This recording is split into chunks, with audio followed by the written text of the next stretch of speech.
Oscar, Hello. first week of the NRL Finals. Mate, it's been a tough slog, but we're here.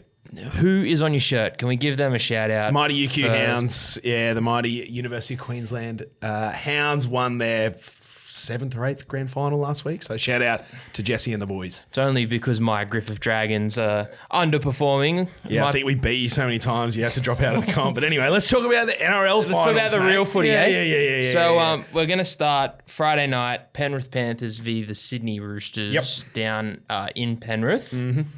Panthers are $1.44, the Chookies $2.80. Yep. Would have been a bit closer a few weeks ago, but Absolutely. It is what it is. Yep. What are your thoughts on this game? Yeah, it's going to be an interesting one. Really disappointing, obviously, the Chooks missing those key guys. I think they profiled as the best attacking team coming into the into the final series, and Penrith obviously the best defensive team. We've seen the Panthers really double down on that defence over the last few weeks since Cleary's been out. Their attack hasn't been great, but they're keeping teams below 12, 14 points a game, which is allowing them to win more contests than not. Isaiah Yeo and Ivan Cleary both talked about it in the post-match. They know what winning finals games looks like. They know what works at this time of the year. So, yeah, although if you're a Panthers fan, you're watching their attack be quite clunky and disjointed right now, but they've fixed up their issues on that right edge around Isaac Tungo. I think for the Panthers to progress here, they've just got to tighten up on their defence as they've done. And yeah, they should be able to pressure the Roosters out of this game. When we're recording this on a Monday, listeners, so we're not quite sure of teams as of yet, but we probably know who the big dogs are that are playing. Are there any try scorers you think match up really well in this game? Yeah, probably leaning towards a couple of Roosters try scorers just because there's not a lot of value in Penrith as short favourites, and also their attack at the moment is not good. Like, it's poor. So I'm happy to have a look at a bit of value in the Chooks, Angus Crichton and Satili Tupanua on the edges. I think very consistent this year. Yeah, they've both been key contributors, I guess, in East's pack, and particularly without those extra gears to their attack with Sam Walker missing. I think they've just got to double down on that power game through the middle. They've still got the best, or arguably one of the best and most dynamic forward rotations in the comp. So yeah, for the Chookies, I'd be looking at in and around that pack. They just need to keep things calm. They get really flustered when the attack doesn't work. They can grind and bully teams out of games like the Panthers can, but yeah, the Panthers are just better at it. So yeah, leaning towards them. 7.5 line for that game. Are you with the Chooks then? Yeah, maybe. I'll see. It might even drift a little bit more throughout the week. We'll wait and see what the team lists do. But yeah. At the moment? At the moment, yeah, I might take it. Yeah, 7.5, I think, at finals time. There's enough quality in that roster. Yeah, I think they can be there or thereabouts. Nice. Saturday afternoon, it's the 2016 grand final replay. Melbourne Storm, Cronulla Sharks. Yes. I don't think there's any boys left from that team.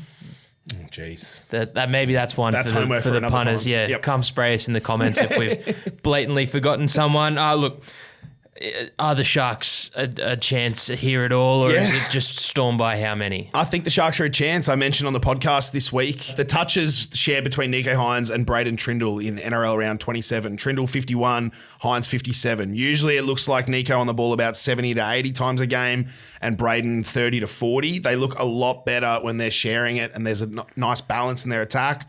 Brayley doing some good things from behind the ruck. Their forward pack is winning the middle, and then they're creating a lot of repeatable actions on either edge. So I'm actually leaning towards Cronulla as a little smoky to make it to the grand final. I don't think they can beat Melbourne in the big dance. As we've spoken about all year, Melbourne doing all the little things right, and then just so much variety with their attack as well. But yeah, I think the Sharks are a chance here. There might be a bit of value in their line also. Well, I think there is a heap of value in their line. If you're going off what you said there, the line set at 9.5 points. Yeah. I feel like Cronulla plus 9.5 might be. I don't hate it. The way to go. I cannot for the life of me pick a Melbourne Storm try score at the moment. Seems like even though they're scoring 50 odd points a game. I go one side of the field and the other side scores that week, and then vice versa. Have you got someone for me? I've been doubling down on that Jerome Hughes Ellie Katoa combination all season. That's been the most productive halfback row combination in the comp. Nico Hines is a spot for attacking teams though, so he defends on Cronulla's right edge. So maybe for that reason, I'm probably looking at Cameron Munster, Jack Howarth, or whoever that left winger is, whether it's Anderson or maybe Xavier Coates. Very nice. Okay.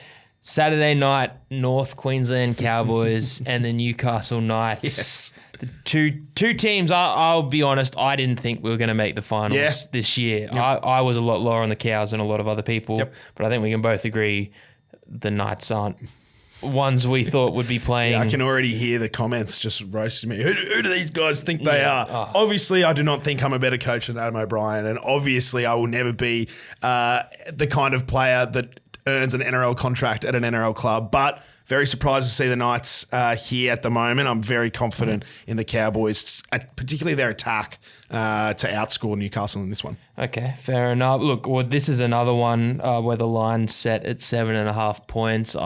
I'm probably leaning towards the Cows covering that one here. Their attack's just got so many gears to it. Like, they've got defensive issues. Jeremiah Nanai turning off and letting Melbourne score from the scrum 2 weeks ago is a really good example. They just have moments where they just clock off. Whether or not the Knights' attack is good enough to punish those moments, I think KP is on his own, but he can only be at one spot on the field at all times. So, yeah, I just think there's too many gears in the Cowboys' attack in that one. Or the way that Tommy Dearden's been playing recently is he's really turned into one of the better halves in the league, I would say. Is he one that you're willing to back this week? Always, yeah. His running threats, particularly down short sides, they loves to double up down that left edge, play his back rower, and then have another look down there with Val Holmes. Yeah, I mean, him and Cotter have been superb, haven't they, for the Cows this year in the captaincy role. They'll be big contributors for North Queensland here. And then lastly, Sunday, we've got the Dogs and Manly. Bulldogs $1.83 to Manly's at $1.98. This seems to be the only close game of the weekend, according to the bookies. Yeah, I think they've got it right too.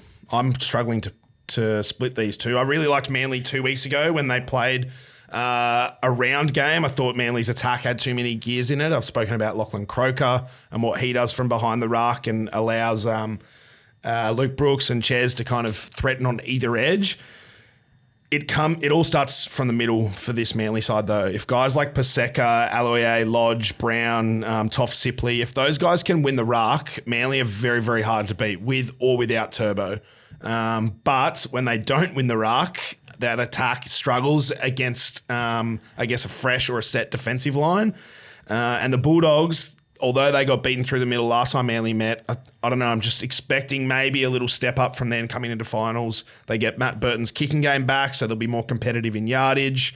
Yeah, this is a close one. I can't split it at the moment. Gun to your head, who are you picking? Manly. All right. Yep. If we multi up those 4 picks that we've talked about, so just all head-to-head, Panthers, Storm, Cowboys and Manly to win, $5.26 multi. That's not bad value at all. Don't hate it. All right. Thank you very much, Oscar. Thanks, mate. Looking forward to another round of footy. Keen. Let's do it.